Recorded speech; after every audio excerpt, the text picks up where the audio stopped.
बर्बाद गुलिस्ता करने को बस एक ही उल्लू काफी था।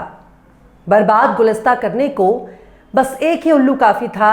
हर शाख पे उल्लू बैठा है, अंजाम गुलिस्ता क्या होगा। सलाम, नमस्ते, सत श्री अकाल। मैं हूं आपके साथ हर्षिता मिश्रा और आप देख रहे हैं टाइम्स मेल। चिकन, मटन, पाया, नहारी, भेजा, नल्ली, कलेजी, कीमा, कबाब, चाप, गोश्त, ये तमाम नाम बकरा ईद के मौके पर सुनाई देते हैं। खासकर मुस्लिम आबादी वाले इलाकों में मौजूद होटलों पर साल के 12 महीने गोश्त खाने वालों की भीड़ नजर आती है। दिल्ली का जामा मस्जिद इलाका हो या फिर देश का कोई भी दूसरा इलाका, लेकिन नॉनवेज के अलग अलग आइटम खाने के लिए मिल जाएगा। बकरा ईद नजर आते ही हमारे देश में शाकाहार और मांसाहार को लेकर बहस होने लगती है। नवरात्र बीतने के बाद जिस तरह से गोश्त की दुकानों के बाहर गोश्त के लिए झगड़े की नौबत आ जाती है, उसे देखकर आप क्या कहेंगे। लेकिन इस तरह की बहस पहले कभी नहीं देखी गई। पर जब से मोदी जी का राज आया है, तब से ही नागपुर से लेकर झंडेवालान तक जीव हत्या पर प्रवचन सुनाया जाता है। साल के 12 मास जो लोग हलाल गोश्त का बायकॉट करने के लिए झटके की दुकानों का प्रमोट करते हैं, वो भी बकरा ईद के मौके पर शाकाहार पर प्रवचन सुनाते हैं और कहते हैं कि जीव हत्या पाप है। देश के कई इलाकों में बकरा ईद के मौके पर माहौल खराब करने की पुरजोर कोशिश की गई। मोदी जी के राज में अब ऐसी हालत हो गई है कि अगर मुर्गे का गोश्त भी आपके फ्रीज में रखा होगा तो उसे देखते ही आहत मंडली गौमांस कहने लगती है।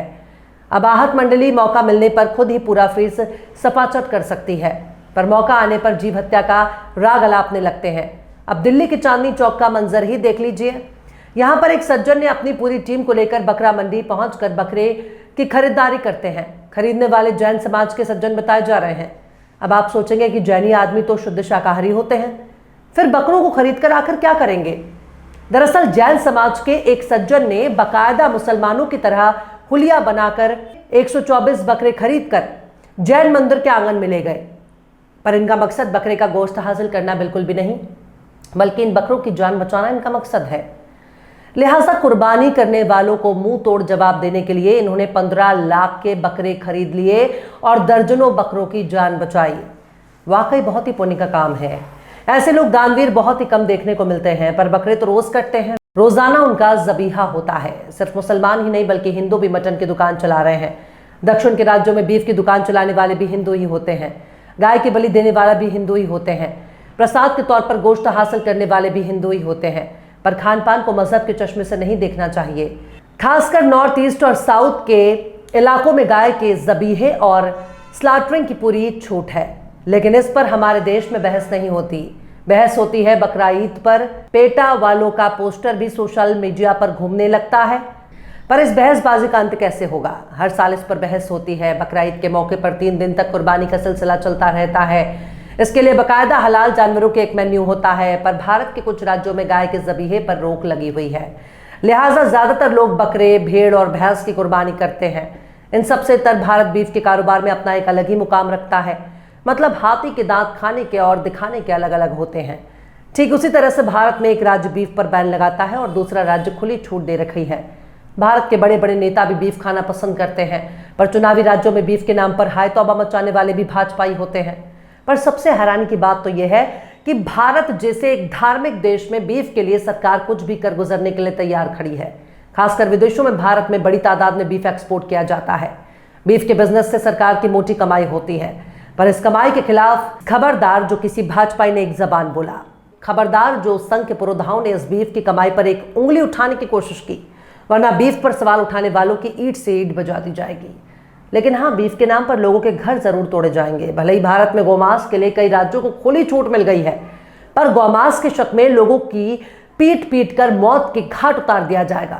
पर भारत जैसे एक बड़े मांसाहारी देश में जीव हत्या और बीफ जैसे शब्दों पर रोक लगाई जा सकती है।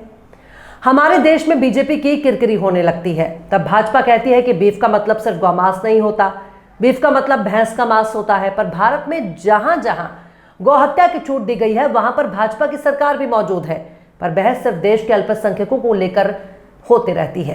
पर 15 लाख में दर्जनों बकरों की जान बचाने वाले विवेक जैन कहते हैं कि वो गुजरात, हैदराबाद, केरल, पंजाब और महाराष्ट्र के जैन समुदाय के लोगों से तकरीबन 15 लाख रुपए इकट्ठा किए थे। उसी शाम विवेक, चिराग और दूसरे लोगों ने बचे हुए पैसे से भिंडी और पालक जैसे चारे खरीदे थे। व्हाट्सएप और फेसबुक ग्रुप पर एक मैसेज तेजी से फैलाया गया कि नेक काम में सहयोग करें ताकि कुछ जानवरों की बलि देने से बचाया जा सके। उन्होंने कहा कि हम इन बकरों को गौशाला या दूसरे किसी जगह पर भेज देंगे। विवेक ने कहा कि उन्होंने कभी नहीं सोचा था कि वे 4 बकरे भी खरीद पाएंगे, लेकिन खैर मुस्लिम लिबास में उन्होंने कई बकरों को खरीदकर उनकी जान बचाने में कामयाब रहे। इन बकरों का आखिर वो क्या करेंगे? जब ये बकरे बुजुर्ग हो जाएंगे तो क्या उनकी समाधि बनाएंगे, या फिर मरने के बाद उनको दफन कर देंगे, या फिर मटन की दुकान पर उनको बेच देंगे? कहीं ऐसा तो नहीं इन बकरों को उन मंदिरों को बेच दिया जाएगा जिन मंदिरों में मांस को प्रसाद के तौर पर बांटा जाता है? क्योंकि भारत में कई ऐसे मंदिर और धार्मिक स्थल हैं जहाँ प्रसाद के तौर पर मीट मांस चढ़ता है और बढ़ता है। मिसाल के तौर पर जुलाई 2022 में इंडियन एक्सप्रेस ग्रुप के जनसत्ता.com ने खबर लिखी कि कहीं मटन बिरयानी तो कहीं चिकन, भारत के इन मंदिरों में प्रसाद में चढ़ता है मांस। इस खबर में बताया गया है कि तमिलनाडु के मुनियांदी स्वामी मंदिर में चिकन और मटन बिरयानी प्रसाद के तौर पर मिलता है। उड़ीसा के पुरी में स्थित बिमला देवी मंदिर में मटन और मछली से बना प्रसाद मिलता है। उत्तर प्रदेश के गोरखपुर स्थित तरकुलहा देवी मंदिर में बकरे का मांस प्रसाद के तौर पर चढ़ाया जाता है। केरल के परासिनिक करवू मंदिर में मछली और ताड़ी चढ़ाया जाता है। पश्चिम बंगाल के मशहूर कालीघाट मंदिर में बकरे का मांस चढ़ाया जाता है। बंगाल के तारापीठ मंदिर में मछली और मीट प्रसाद के तौर पर मिलता है। पश्चिम बंगाल के ही दक्षिणेश्वर काली मंदिर में मछली को प्रसाद के तौर पर चढ़ाया जाता है और बांटा जाता है। असम के कामाख्या देवी मंदिर में मछली और मीट का भोग भी लगाया जाता है। अब सोचिए, ये मंदिर है जहां पर मांसाहार को स्वीकार किया जाता है। इनका धार्मिक महत्व भी है। बीबीसी साल 2015 में अपनी एक रिपोर्ट में चौंकाने वाली खबर बताई। बीबीसी संवाददाता दिव्या आर्या ने लिखा कि 10 राज्यों में कानूनन होती है गौहत्या।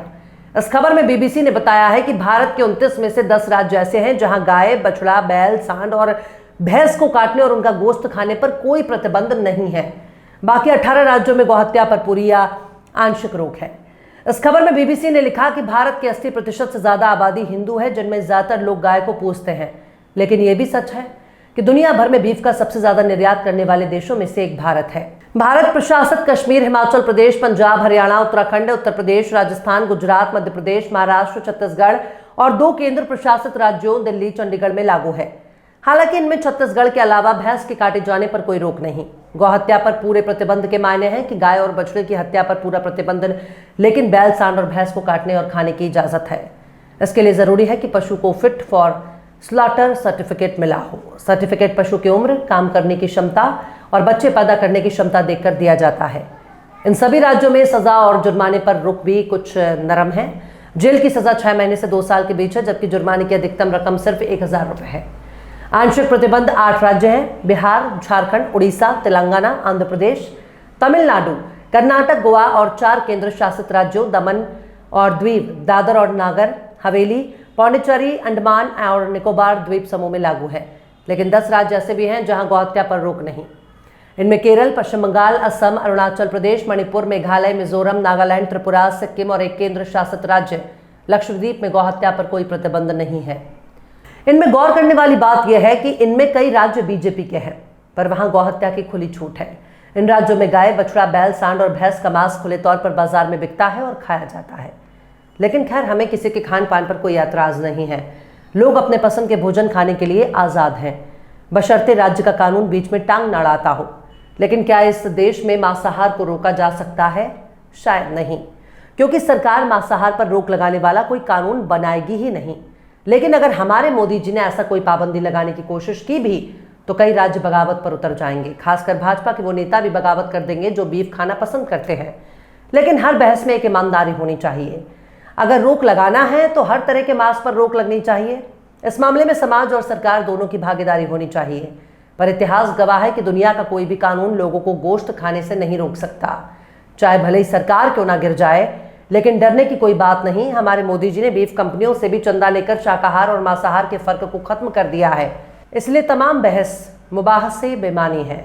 फिलहाल इस खबर में बस इतना ही। इस खबर को आप हमारे साथी शम्स तबरेज़ की कलम से सुन रहे थे। आपको कैसा लगा कमेंट बॉक्स में ज़रूर बताइएगा। वीडियो पसंद आए तो लाइक करें।